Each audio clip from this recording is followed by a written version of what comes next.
Very good. Join me in thanking Brendan.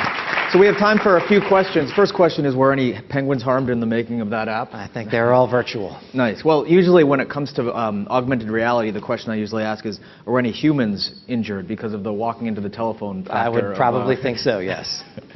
Or that, or they got beat up because you're staring at your phone. Yeah, right. Around. And walk off one of the two. Walk off a pier or something like that. Or actually, that's the beauty of Google Glass, because it's not the AR interface that's doing this. It's, that's right. It's closer to your eye.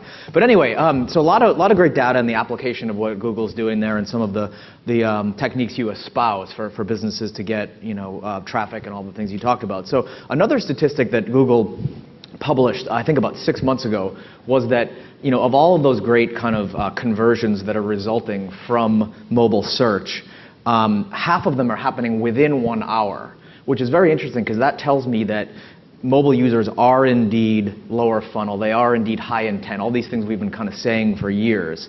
So what does that tell you about kind of the impetus to make sure you are, I don't know, supplying things that meet that intent or capture that intent? You talked about location extensions and call extensions. Talk a little bit more about those two things. For those unfamiliar in the room, those offerings of Google for making sure those pieces of information, those calls to action, are present.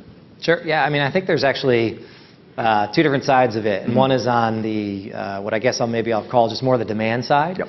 And I think it's important for, again, if you think about just the proliferation of smartphones, the penetration of smartphones, the sheer volume of searches that are happening, is that oftentimes we see what I'll call the digital shelf of a lot of organizations is not all that robust. So they invest or significantly have a lot of keywords on the desktop side, but don't have as much of that digital shelf space on mobile. And I think that's an important piece to make sure you're playing in the space, right? Number one is to have comprehensive coverage, so that when I am searching for the digital camera in the financial district, is that you have an opportunity to engage with that consumer that's asking for it. And then I think on the other end, it's the responsibility of, and I guess maybe in between, if you're buying AdWords, is using the different things that are endemic to the phone, like location extensions, like site links, like click-to-call, app download extensions, et cetera, that allow you to, I think, customize the experience for me as the user when I'm searching, right? And so when I do a search for digital cameras, as I talked about, I have an option of picking customer A, B, or N, and it is that person or that business that delivers the richest experience, that is helping me get either into a location, is helping me to call a business, if that's what the mode I'm in. And then last but certainly not least is, and it's embarrassing to even talk about it, is have a mobile site, right? So I think on the downstream side of the fulfillment of things is that we still see far too many of our customers don't have mobile sites, or they're very much brochureware. And then the last thing that I would say is actually the attribution piece. So as you said, ultimately I think there are 5 paths to purchase. A lot of marketers think about the conversions that happen on the physical device, but there's also, do I download an app, and how do I track and measure that? Cookie to Apple ID or things of that nature. A call, I go into store, or cross-device. And so as you mentioned, yes, there's a lot of last-minute lower funnel where I'm going in to kind of do the transaction or do something at the last minute. But I actually think the phone and tablets are used quite a bit in what we call sequential usage. So I'm doing my research on my phone, and then I go back to that, or I go back to my laptop to consummate the transaction. And so thinking about each one of those paths to purchase and how it affects how you calculate ROI, and you think about the value of mobile search, I think all.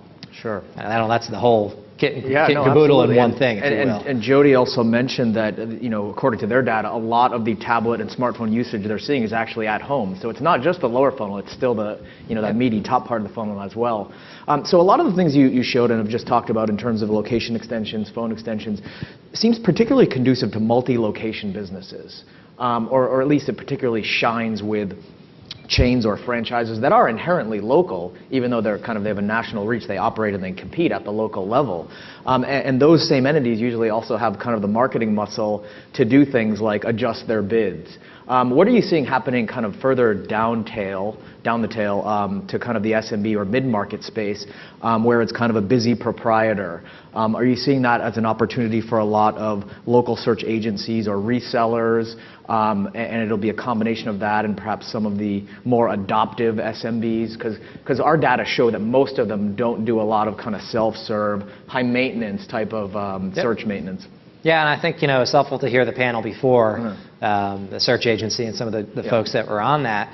I think number one, there is a lot of complexity, and I think overall we at Google need to work on minimizing the complexity. Sure.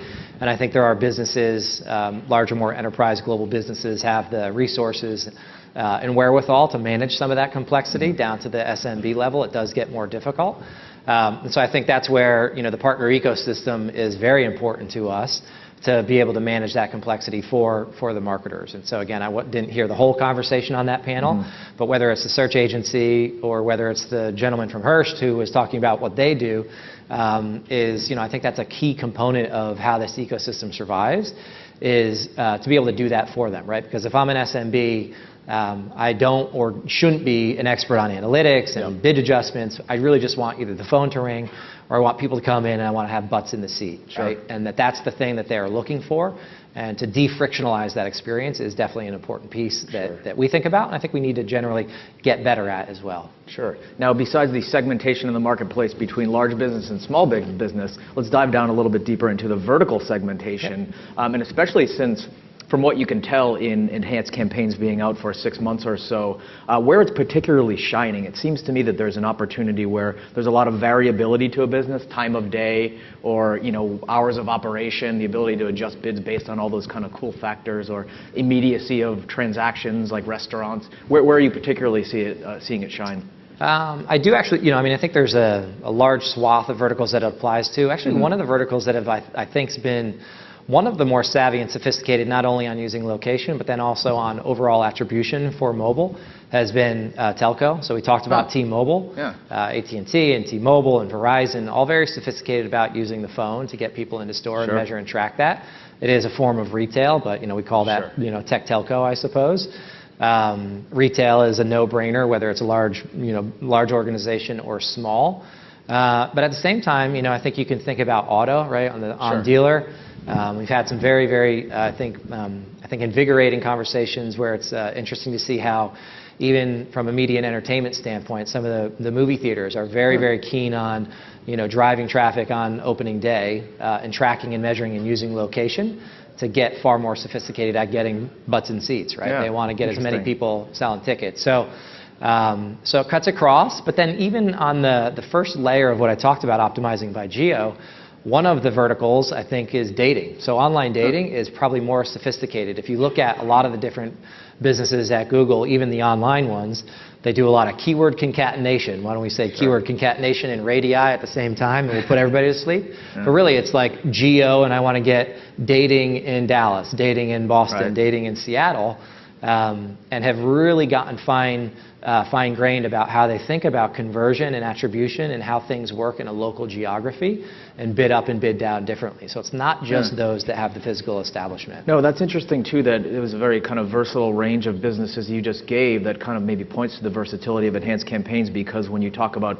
autos or the telco example, those are very high value transaction, a 2-year cell phone plan, and a low frequency high volume transaction, whereas a movie theater opening is very high volume, low margin. So it seems like it has a lot of versatility there. So we're out of time, and please join me in thanking Brendan.